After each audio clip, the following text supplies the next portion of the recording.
Hi, this is Scott Park Phillips. This is an interview that I did with Lokmane Benaicha, who's a Taoist scholar living in Beijing. He's also a doctor and a practitioner and has many Taoist teachers. He explains that the Journey to the West story, the story of the Monkey King, Sun Wukong, uh, is in fact a vehicle for teaching the Golden Elixir, and that this theatrical tradition is part of how people learned the Golden Elixir. It's a really exciting interview. I hope you enjoy it. This is just a clip. The rest of it is over on the Patreon account. So check it out. Thanks.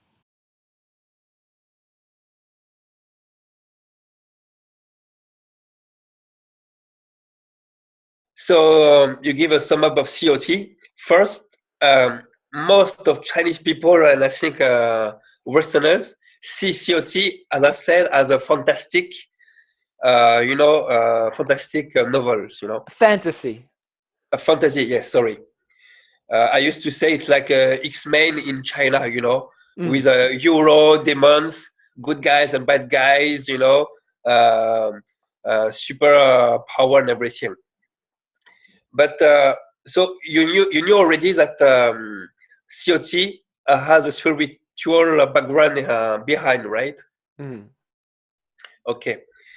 A Taoist master from the Qing dynasty. His name was Liu Yiming. Mm. I don't know if you heard Yes, him. very famous Taoist Yeah, master. Yeah. he made lots of commentary of the Tao Te Ching and Zhou and everything. A great Taoist master. He said COT is the most complete, deep, and best book of Neidan in all China history.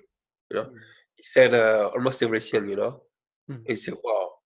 Yeah, I, So, I heard I heard a lecture on the Red Pavilion. We translate it the story of the stone, we usually call it in English. okay. Um, or sometimes Dream of the Red Chamber. Yeah, exactly. Yeah.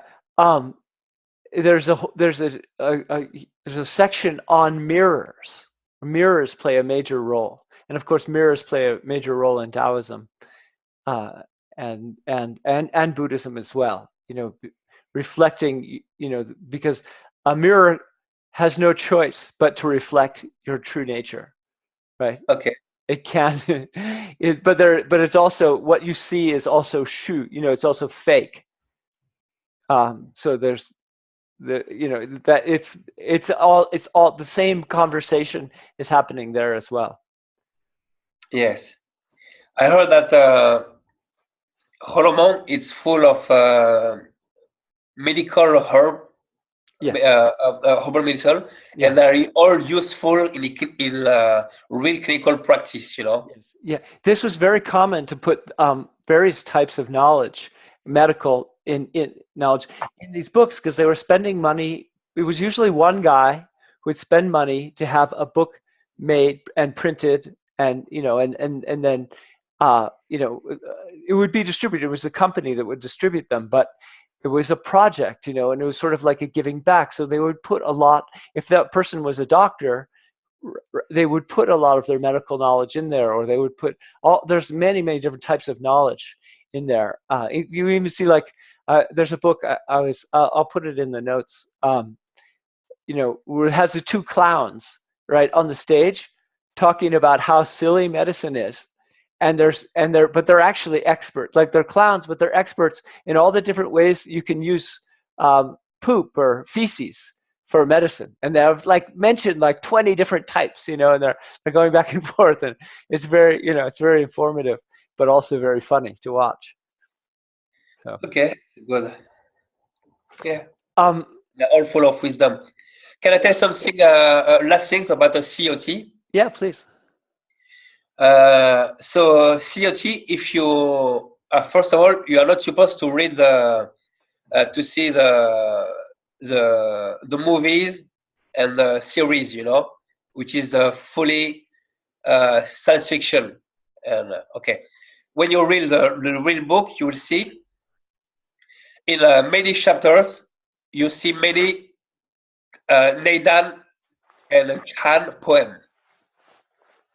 like in the second chapter of COT, you see a Neidan poem. You know, you have 6 poem of Zhang Botuan of Wu Zhenpian. You know, okay, and you have many Buddhist chant poem, and in the 19th chapter you have the full Sutra of Heart, which is very short actually. You know, the Xinqin. So Yes. see, COT it's full of Taoist and Buddhism poem, and it's most of the times it's when the disciples make mistakes, the masters give them some Taoism and Buddhism poem to understand things, you know. But actually, the poem, the child and Neidan poem are not for the disciples who make mistakes, but for the lecture. But let me stop you there and say that it was very common to recruit actors to study Taoism. Particularly, we know about a White Cloud Temple in Beijing made real efforts to recruit actors to study Neidan and become Taoists.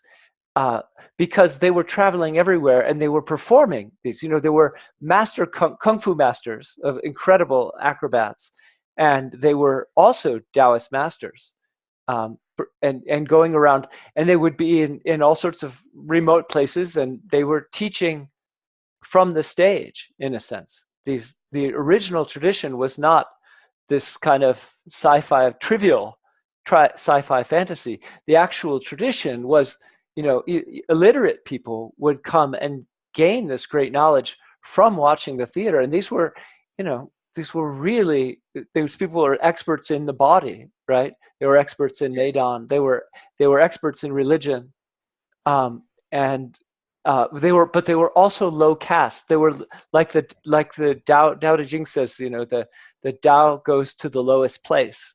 They were the lowest caste.